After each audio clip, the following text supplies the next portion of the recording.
1 in 3 women over 60 will fall this year. And here's what terrifies me most. It's not the fall itself that steals your independence. It's the fear that comes after. The fear that makes you stop walking to the mailbox, stop visiting friends, stop living the life you've earned. But here's the truth they don't tell you. Falls aren't inevitable. They're preventable. And it has nothing to do with walking less. It has everything to do with walking smarter. That's exactly what those words mean. Stop falls, walk smarter. In the next 15 minutes, I'm going to show you the specific walking techniques that can cut your fall risk dramatically. Not theory. Not complicated exercises you'll never do. Simple adjustments to how you walk right now. Just like Barbara, 71, who went from holding walls in her own hallway to hiking with her grandkids in 4 months. No special equipment, no gym membership, just the right technique. Stay with me, because what you're about to learn could change everything. Let's talk about what's really happening when you feel unsteady, because I know this fear intimately. I've sat with hundreds of women who describe the same thing. That split second when your foot doesn't land quite right. That moment of panic when you reach for something stable. The growing dread every time you face stairs or uneven pavement. Let me tell you about Margaret. She's 67, a retired teacher from Ohio. Margaret loved her morning walks through her neighborhood. It was her time, her peace, her connection to the world. Then one Tuesday morning, she missed a crack in the sidewalk. Her ankle rolled. She didn't fall completely, but she stumbled hard enough to scare herself. Hard enough that the next morning, she stayed inside. And the morning after that. Within 2 months, Margaret had stopped walking outside entirely. She'd grocery shop only when her daughter could come with her. She turned down lunch invitations. She stopped going to church. Not because her ankle was injured, it healed fine, but because the confidence was gone. The trust in her own body was shattered. She told me through tears that she felt like a prisoner in her own life, and the worst part was knowing she'd locked herself in. Maybe you know exactly what Margaret felt. Maybe you've already started limiting yourself, choosing the safer route, saying no to invitations, holding on to furniture as you move through your own home. And the question that haunts you at 3 in the morning, how long before I can't live independently anymore? How long before I'm the one who needs help with everything? Here's what makes this so insidious. Every time you walk less, your balance gets worse. Your muscles weaken. Your confidence drops further. It's a spiral, and it happens faster than you'd think. In just 2 weeks of reduced activity, you can lose measurable strength and balance. 2 weeks, and the fear of falling becomes a self-fulfilling prophecy. You walk less to stay safe, which makes you less safe when you do walk. The dizziness doesn't help either. That lightheaded feeling when you stand up too quickly or turn your head. The sensation that the ground isn't quite stable beneath you.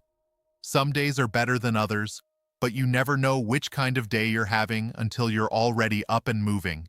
So you move less. You move more carefully. You move with fear. And in just a moment, I'll show you exactly why most people never fix this, and why the solution is simpler than anyone's telling you. But first, let's talk about what you've probably been told. Because if you've mentioned balance problems to anyone, you've heard the usual advice. Do balance exercises. Stand on one foot. Walk heel to toe in a straight line. And look, those aren't wrong. But here's what nobody explains. Those exercises help you get better at standing on one foot. They help you get better at walking a straight line in your living room. But they don't automatically translate to walking in the real world, to navigating cracked sidewalks and curbs and grass and gravel. Here's the surprising truth. The way most people walk actually increases their fall risk. Not because they're doing it wrong exactly, but because they learned to walk as children when their body was completely different. Your center of gravity has shifted. Your muscle strength has changed. Your vision and inner ear function aren't what they were. But you're still using the same walking pattern you developed at age 2. It's like trying to drive a completely different car using muscle memory from your first vehicle. Things don't line up anymore. And here's the myth that drives me crazy. That you should walk slowly and carefully to stay safe. Sounds logical, right? But walking too slowly actually makes you less stable. It gives you less momentum to recover if you start to tip. It means you're spending more time balanced on one foot with each step, which is exactly when you're most vulnerable. Slow, timid walking is often more dangerous than confident, purposeful walking. I know that sounds backwards, but stay with me. So what actually works? What makes the difference between women who fall and women who don't? It comes down to 3 specific elements in how you walk, and you can adjust all 3 starting today. First, it's about your gaze. Where you look while you walk changes everything. Most women I work with, especially those who've become nervous about falling, look down. They watch their feet. They scan for obstacles right in front of them. And that feels safer, but it's not. When you look down, you bend your head forward. That shifts your center of gravity forward. You're literally pulling yourself off balance. Plus, when you look down, you can only see obstacles when you're almost on top of them. You don't have time to adjust your path smoothly. The solution? Eyes up, gaze forward. You should be looking about 10 to 15 feet ahead of you. That's about 3 to 4 steps ahead. This keeps your head aligned over your spine, keeps your center of gravity where it should be, and gives you time to see and plan for any obstacles. Your peripheral vision will still catch things near your feet. You don't need to stare at them. This one change, just lifting your gaze, improves balance for most women within minutes. Second element, your step width. Here's what I mean. Draw an imaginary line from between your legs, straight ahead. Most women, when they feel unsteady, start walking with their feet landing on or very close to that center line. It's like walking on a tightrope, narrow base of support, very unstable. You're one small wobble away from losing your balance. Instead, your feet should land about hip-width apart. That means each foot stays on its own track, parallel to that center line but a few inches to the side.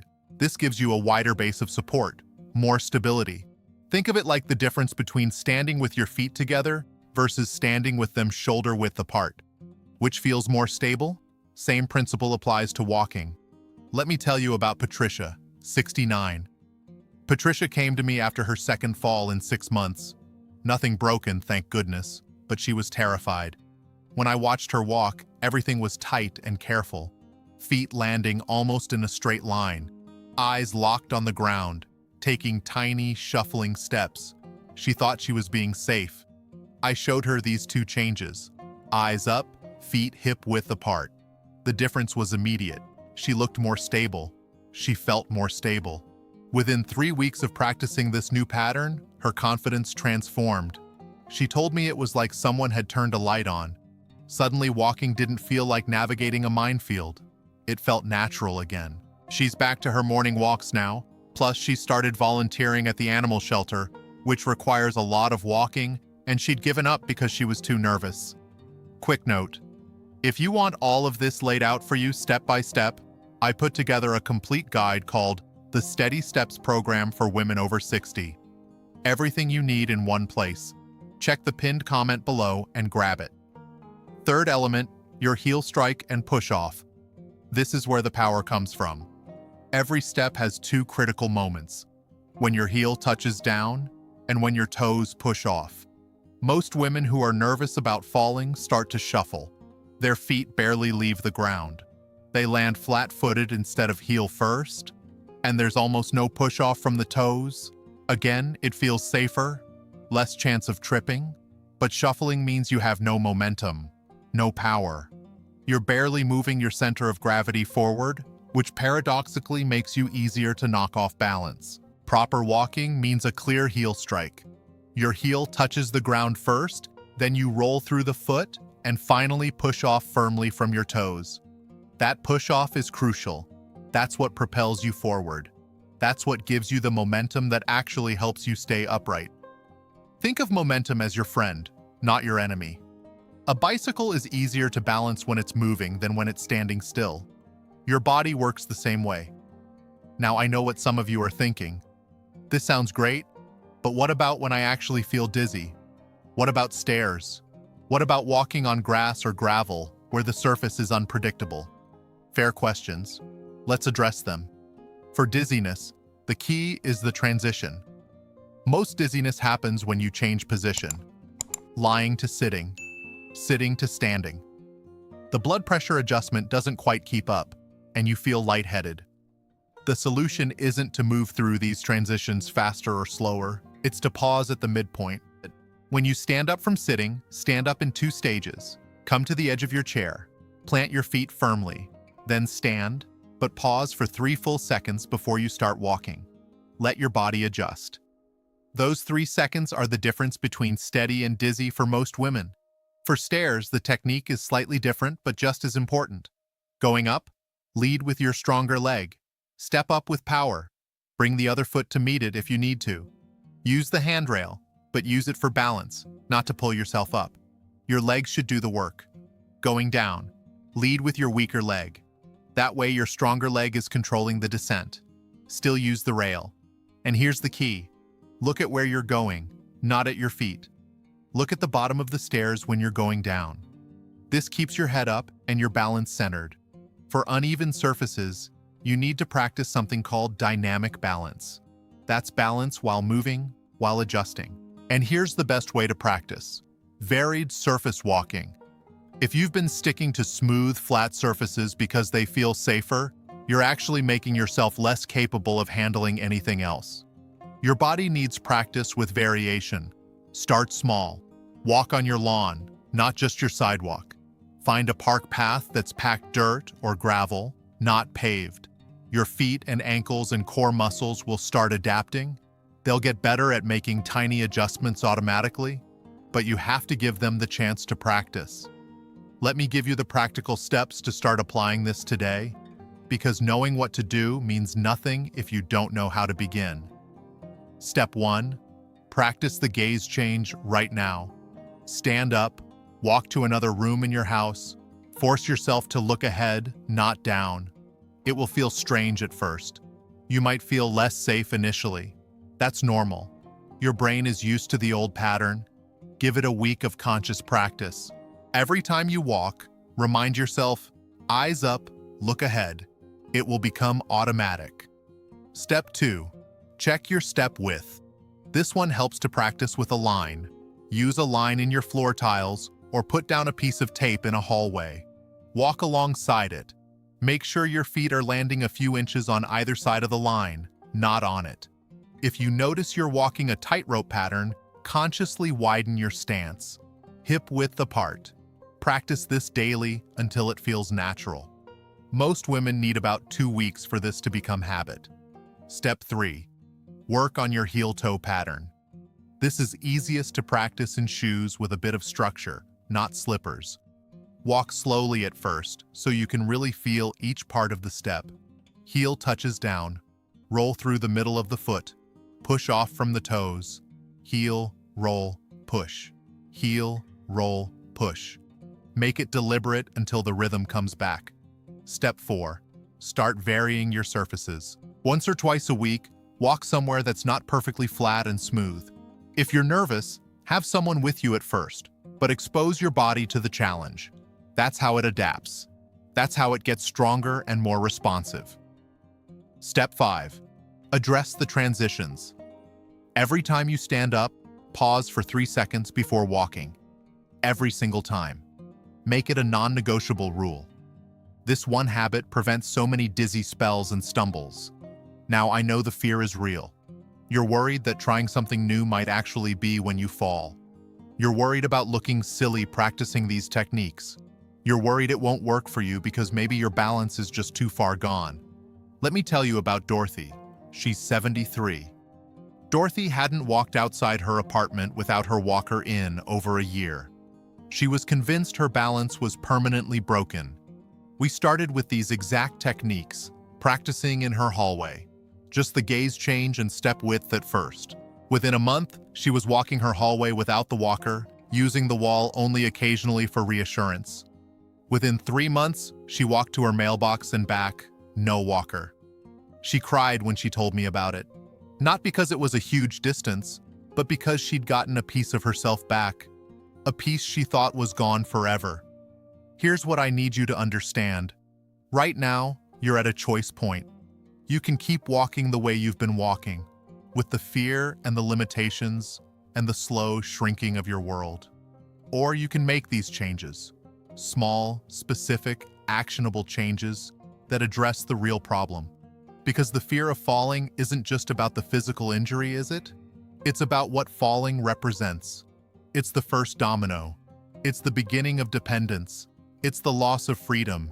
It's having to ask for help with things you've done yourself for 70 years. It's becoming a burden, which is the thing you've spent your whole life trying not to be.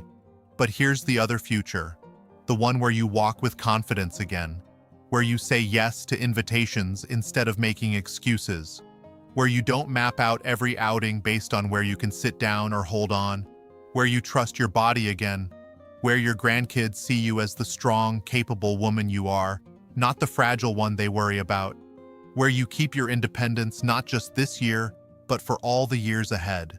That future is available to you, not someday, right now.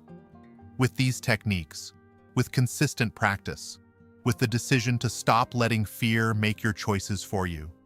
Everything I just shared and more is waiting for you right now in the pinned comment below. Click it.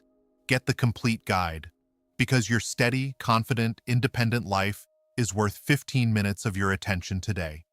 Don't wait. You've earned the right to walk through this world without fear, to move with confidence and strength, to trust yourself again. That's not too much to ask. That's not out of reach.